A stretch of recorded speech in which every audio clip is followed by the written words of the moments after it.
नमस्कार, चुनाव से जुड़ा कैपिटल टीवी का खास शो स्टेट ऑफ वॉर देख रहे हैं आप और मैं हूं आपके साथ दिव्या सिंह। आज प्रधानमंत्री मोदी ने राजस्थान में कांग्रेस की सबसे दुखती नस को दबा दिया है। उन्होंने लाल डायरी का मुद्दा उठाया जिसकी वजह से कांग्रेस में भूचाल आ गया है। पीएम मोदी ने कहा है कि ये डायरी तो लाल है लेकिन इसके पन्ने काली करतूतों से भरे पड़े हैं। साथ ही उन्होंने ये भी कहा है कि सीएम गहलोत अपने जादू से किसके लिए पैसा इकट्ठा करते रहे। ऐसे में जानेंगे कि पीएम मोदी के इस संकेत के क्या मायने हैं। आज इस शो में इसी पर चर्चा करेंगे। चर्चा के लिए मेरे साथ स्टूडियो में मौजूद हैं कैपिटल टीवी के editor in chief doctor Manish Kumar और एग्जीक्यूटिव एडिटर राजीव जी। सर, आप दोनों का स्वागत है। बहुत धन्यवाद। सर, सबसे पहले आपसे चर्चा करना चाहेंगे, आज पीएम मोदी ने सबसे दुखती नस को दबा दिया है कांग्रेस की। देखिए, लाल डायरी एक मिस्ट्री है और जिस तरीके से छत्तीसगढ़ में मालूम चला महादेव ऐप का पैसा दिल्ली जा रहा था, प्रधानमंत्री मोदी ने यह आरोप लगाया। लेकिन यहां तो आरोप लगाने वाला भी कांग्रेसी, लाल डायरी भी कांग्रेसी और पूरा कांग्रेस ही इस मसले को लेकर के उस दिन पहले तक वहां विद्रोह जैसी स्थिति थी। अब यह लाल डायरी एक छापेमारी में मिली और इस लाल डायरी के बारे में कांग्रेस के एक वरिष्ठ नेता राजस्थान के, उन्होंने इसके बारे में जानकारी दी कि जब छापे पड़ रहे थे तो इस नेता को मुख्यमंत्री जी ने फोन करके कहा कि भाई सब कुछ चौपट हो जाएगा, जहां छापेमारी पड़ रही है वहां जाओ, वहां डायरी है, डायरी किसी तरीके से उठा के लेके आओ। और ये एमएलए कांग्रेस पार्टी का जादुई अपनी शक्ति से वो ईडी के छापे के दौरान घर में भी चला जाता है और डायरी चुरा करके ले आता है। और वो ये बताता है कि जब मैं लेकर के बाहर निकला, लगातार मुख्यमंत्री फोन कर रहे थे कि हो गया, मिल गया। और जब मैंने उनको बताया कि लाल डायरी अब हमारे हाथ में है तो उनको बहुत राहत मिली। अब यही शख्स ये कह रहा है कि इसमें सारे हिसाब किताब है। किस चीज का?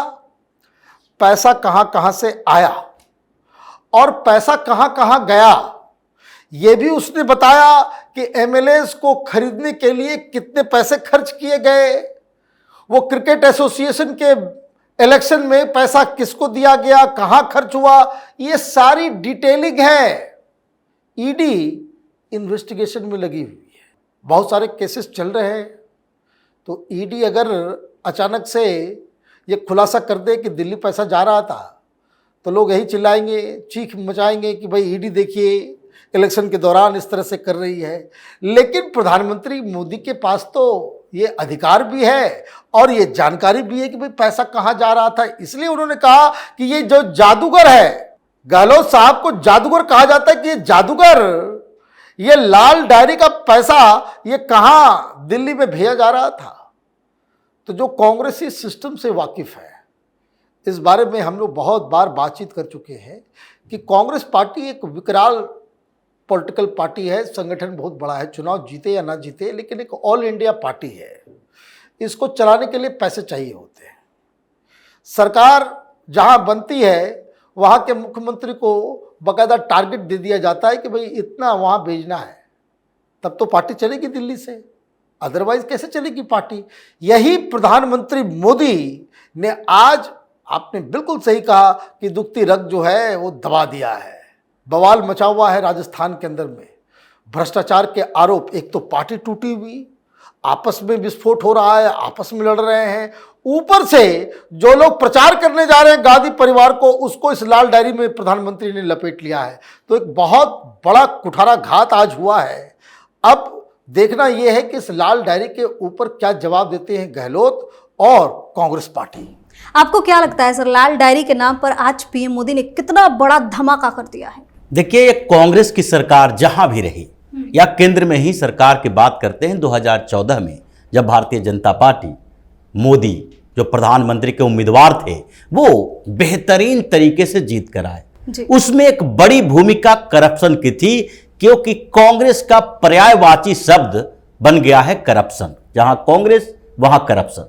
हर जगह पर जहां इनकी सरकार होती है करप्शन की नदियां बहती हैं। जहां जहां अभी देख लीजिए, कर्नाटक में सरकार अभी अभी बनी है।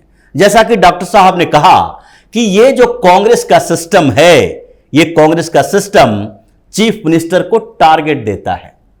सिद्धारमैया भी इसलिए मुख्यमंत्री बनाए गए और हर दिन एक नया नया घोटाला वहां सामने आ रहा है डिप्टी सीएम और सीएम के ऊपर।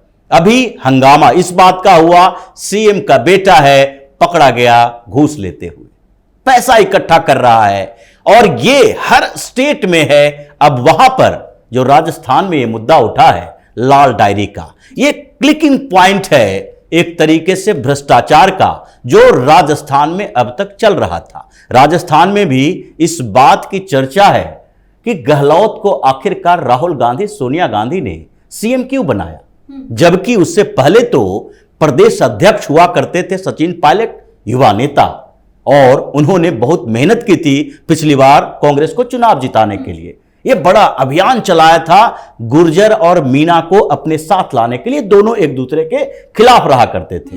तो सचिन पायलट को सीएम क्यों नहीं बनाया?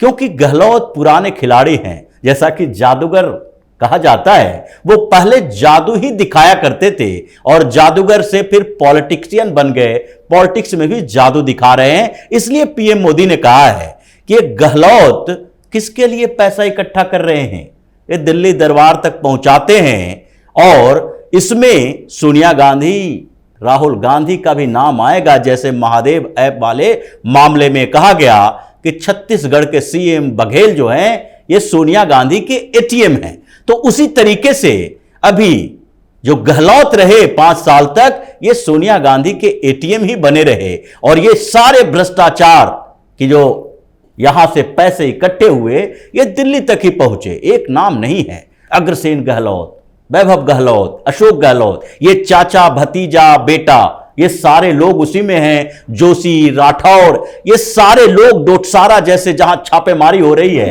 लिस्ट इतनी लंबी है कि अगर हम लोग चर्चा करना शुरू करें तो घंटों बीत जाएगा कांग्रेस के भ्रष्टाचार की लिस्ट गिनाते गिनाते। तो पीएम मोदी ने यह बता दिया है कि अब सिर्फ गहलोत की बारी नहीं है, आगे सोनिया गांधी और राहुल गांधी तक भी इसकी आंच पहुंचने वाली है। पीएम मोदी ने आज एक बात और कही है कि कांग्रेस जो है सनातन को खत्म करना चाहती है। देखिए, ये तो बात बिल्कुल साफ है भाई, कांग्रेस पार्टी साथ में है किसके? डीएमके के। वो तो साफ साफ इन लोगों ने ऐलान कर दिया कि सनातन को खत्म करना हमारा मेन एजेंडा है। कांग्रेस पार्टी किसके साथ सरकार में है? बिहार में आरजेडी। उसका शिक्षा मंत्री प्रभु श्री राम के ऊपर कसीदे जो है वो क्रिटिसाइज करता है। वो ये कहता है कि रामचरितमानस में जो है वो गलत चीजें लिखी हुई है। आप इस चीज को देखिए कि क्या जिन जिन राज्यों में कांग्रेस पार्टी की सरकार है वहां इसी तरह का काम होता है। अभी कोई कुछ बोल नहीं रहा, लेकिन हिजाब कंट्रोवर्सी आपको याद होगा कर्नाटक के अंदर, जब वहां पे हिजाब को लेकर कितना बड़ा बवाल मचा, गौ हत्या को लेकर के बवाल मचा। कांग्रेस पार्टी की सरकार आई और सीधे कहा कि भाई जो बैन लगा हुआ था गाय के वध के ऊपर, उसके मीट के ऊपर, उसको जो है आपने लागू कर दिया, टीपू सुल्तान को पूजना शुरू कर दिया। तो ये तो नोन फैक्ट है कि ये जो इंडी गठबंधन के तमाम लोग, ये सब के सब सनातन और हिंदुत्व के जो है सबसे बड़े दुश्मन हैं। प्रधानमंत्री इसी बात का उल्लेख कर रहे थे। और इसके बैकग्राउंड में क्या है? बैकग्राउंड राजस्थान का ये है कि वहां कन्हैया लाल जी की वो सतन से जुदा कर दिया गया। भाई इतनी हिम्मत कहां से आई? क्या किसने ये हिम्मत दे दी? ये काम कोई यूपी में करके दिखाए, असम में करके दिखाए? खौफ नहीं है। क्यों खौफ नहीं है? कि एक बैंड ऑर्गेनाइजेशन है पीएफआई, और पीएफआई के लिए आपने सारे जो अपने घर के दरवाजे आपने खोल दिए। केरल के बाद सबसे स्ट्रांग नेटवर्क कहीं अगर है तो राजस्थान में आपने बना दिया है, और उसका बहुत खामियाजा आगे आने वाले दिनों में भुगतना पड़ेगा। मोटरसाइकिल से धक्का लगता है, झगड़ा होता है, कुछ दो यंग लड़के आपस में लड़ते और 2000 मुसलमान जो है वो सड़क पे आ जाते हैं अटैक करने के लिए। किसने हिम्मत दी? हनुमान जयंती के ऊपर सबसे पहले राजस्थान में ही शुरू हुआ शोभा यात्रा पे पत्थर मारने का। यह हिम्मत कहां से आ रही है? कौन दे रहा है? इसका मतलब साफ है कि आप इस तरह के एलिमेंट्स को प्रोत्साहित कर रहे हो जो हिंदुत्व के दुश्मन है।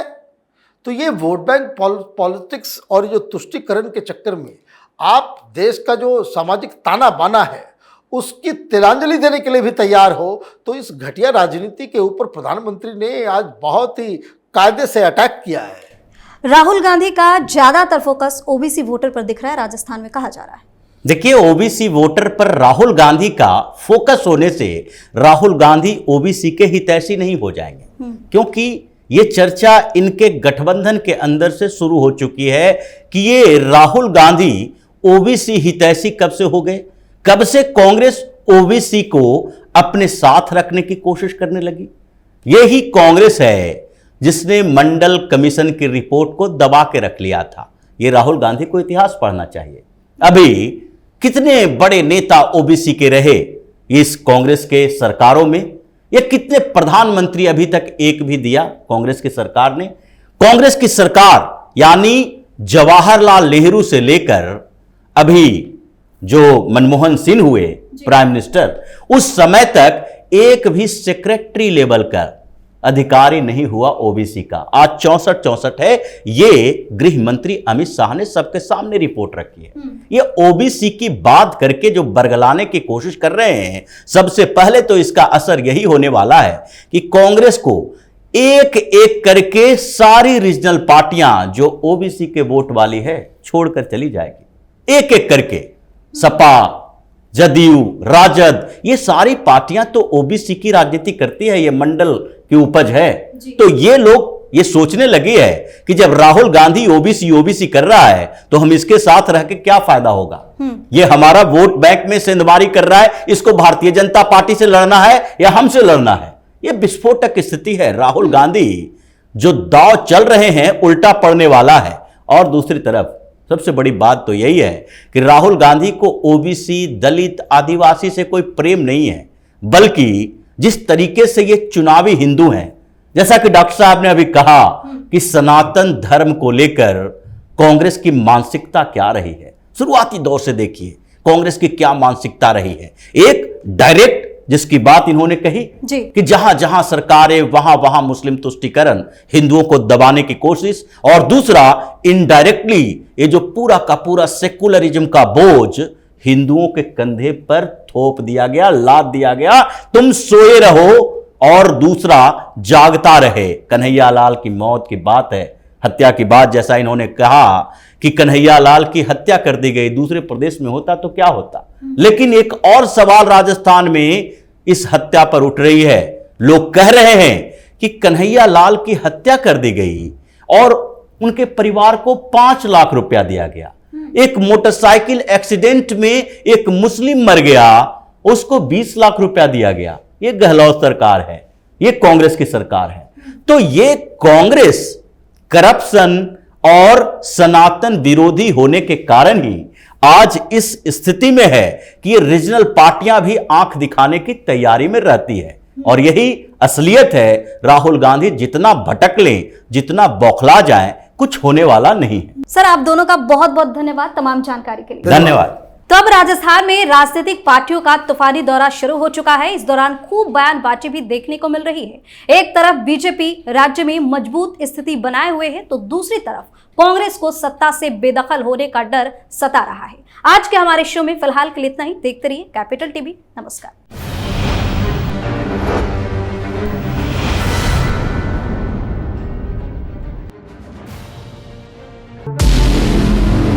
हमारे व्रत, हमारी परीक्षा, लक्ष्य तक पहुंचने की हमारी संयमित प्रतीक्षा। हमारे छठ से और हमारे हठ से पूरी दुनिया वाकिफ है। हमें विकल्प पर नहीं, अपने दृढ़ संकल्प पर अटूट विश्वास है, क्योंकि हार हम मानेंगे नहीं और विपरीत परिस्थितियों पर प्रहार हम छोड़ेंगे नहीं, जब तक हमारी जीत सुनिश्चित नहीं हो जाती, क्योंकि हम बिहार से हैं।